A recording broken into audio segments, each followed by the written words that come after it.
What is happening, everybody? James Hancock here. I'm back to review the new movie, The Reckoning, which opened today, as well as on video on demand, and is coming to Shudder later this year. But The Reckoning is the latest movie from director Neil Marshall, a director where I'll admit I'm a little bit biased in that I'm such a massive fan of his now classic horror movie, The Descent from 2005. I'm such a fan that I'm always rooting for his movies to be complete and total home runs, even if I'm the first to admit that I think The Descent remains his best work. I see every movie that he makes, and he's got a lot of cool stuff to his name, like his debut movie, Dog Soldiers from 2002, as well as a ton of episodes for shows like Westworld and more famously, Game of Thrones, where he was always brought in anytime they wanted to shoot a giant battle episode. That kind of became his trademark. So when I saw the trailer for his new movie, The Reckoning, it immediately grabbed my interest. The movie takes place in England in 1665, a time of disease, pestilence, and more importantly, superstition, where witchfinders roam the land trying to root out the work of the devil by putting women on trial and torturing and burning them anytime someone accuses them of witchcraft,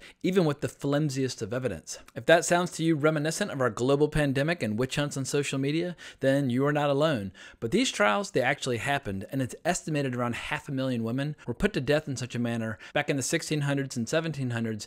In any case, The Reckoning's all about one of these trials where a recent widow named Grace, played by Charlotte Haverstock, is put on trial for being a witch after she rejects the advances of her landlord who's trying to take advantage of her. Quick side note, the landlord's played by Stephen Paddington, who I had not seen in anything since The Last of the Mohicans, and it was great to see him in action again. Now, I don't want to mention any spoilers yet, so I'll keep my initial comments appropriately vague, and I'll give you fair warning before diving into any specifics. But what made the movie interesting to me is the way that the film incorporates some supernatural ingredients, suggesting that the devil might very well be trying to seduce Grace, all while Grace is trying desperately to save the life of her young child. She's enough of a realist to know that all these trials end the same way after having watched her mother put to death for the same nonsense when Grace was a little girl. And a particularly cruel witchfinder played by Sean Pertwee is brought in to handle her questioning. And what I was hoping we would get was a movie in the same vein as something like Ken Russell's The Devils or Witchfinder General by director Michael Reeves. Perhaps that was a little unfair of me to have those expectations, in that The Devils is one of the most remarkable movies I've ever seen, while Witchfinder General remains to this day a really savage, unsettling horror movie that hasn't aged today. But I dig these kinds of stories. Plus, once a director's made a movie as strong as The Descent, the blessing and the curse of such an achievement is that Neil Marshall will always be judged in comparison to that movie for the rest of his career. So judged by those tough standards, it could be argued that The Reckoning comes up short, and yet I still had fun watching it and will most likely be watching it again over the weekend. Neil Marshall, he's never made a boring movie, even if I'm the first to admit that his filmography is uneven. But The Reckoning, it looks great. It's full of violence and torture and disgusting fatal diseases. And it's really easy to root for Charlotte Haverstock as a protagonist. She looks like an absolute angel, and she displays plenty of fiery determination as she tries to endure the most horribly unfair and abusive treatment imaginable. But one real criticism is that the movie's not quite sure what it wants to be. There are times where it looks like it's going to swing completely into supernatural horror territory, with Grace being tempted by dark and forbidden powers, as well as fornication with the devil. And then at other times, the movie seems to want to be a legitimate expose of injustices of this era. So the movie's got a bit of an identity crisis where it wants to be taken seriously, and yet it kind of falls apart and turns into this routine action movie toward the end, which for me was by far the weakest section of the movie. And what's a shame is that Neil Marshall, he really knows how to deliver soul-crushing horror sequences, as well as pulse-pounding action. We've seen him deliver both on many occasions in the past, but he doesn't quite seem sure what he wants this movie-going experience to be. It's too exploitative and trashy to be taken seriously as a history, but it's not quite trashy and exploitative enough for folks who want to see nothing more than gore and the possibility of beautiful girls making love to the devil. For my part, I wish the film had just taken its foot off the brake and just leaned all the way into the horror and eroticism that is teased throughout the film but is never fully delivered. So in my final estimation, The Reckoning is a flawed movie, but it's absolutely worth a look if you count yourself a Neil Marshall fan, or you just think the trailer looks cool. The movie has several memorable sequences, and Neil Marshall clearly still loves the filmmaking process and is totally invested as a storyteller. In spite of my mild disappointment, I was absolutely engaged, in particular during the first 2/3 of the movie. But before I wrap this up, I do want to call attention to a few specifics, so if you don't want any spoilers, it's time to jump ship now. So let's discuss the horror ingredients first. The pestilence and disease of this era are truly revolting, with people coughing up blood and sores erupting all over their skin. Some of the best scenes for me just feature people describing how London is completely lost. It's infested with rats and dead bodies, almost like it's the end of the world,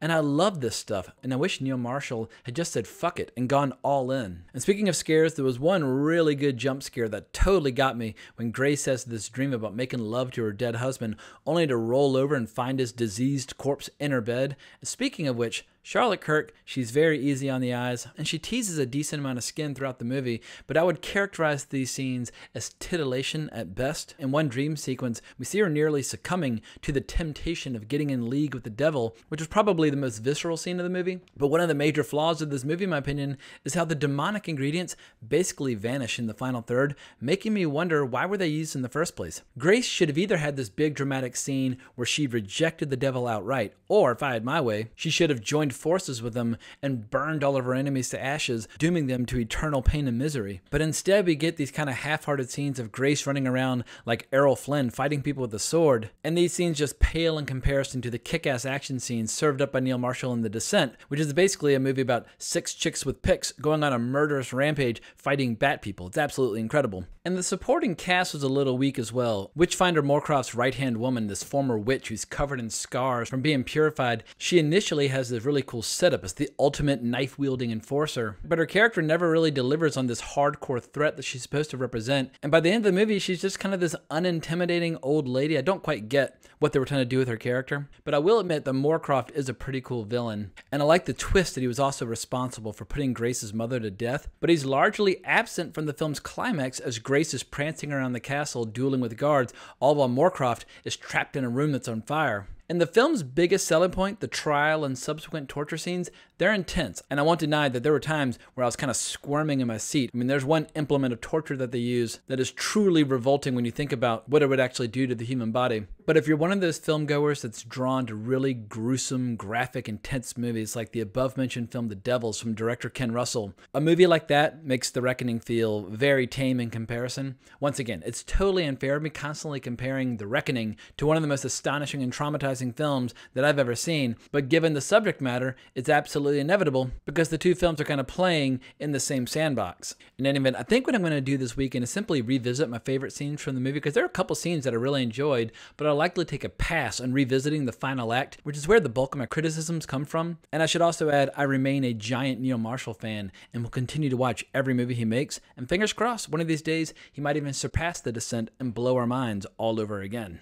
But I think that's all I have for now, so I hope you enjoyed this review. If you did, please consider liking the video, subscribing to the channel, hitting that notification bell, and if you want to talk more about horror or Neil Marshall or whatever, you can find me on Twitter at Geeking Out. My main Twitter profile right now is currently in Twitter jail due to getting in trouble for posting the opening title sequence to Live and Let Die, something that the Universal Music Group did not take kindly to, but hopefully I can appeal that decision sooner rather than later. But that is neither here nor there. Hope everyone has an amazing weekend, but more importantly, as always, onwards and upwards.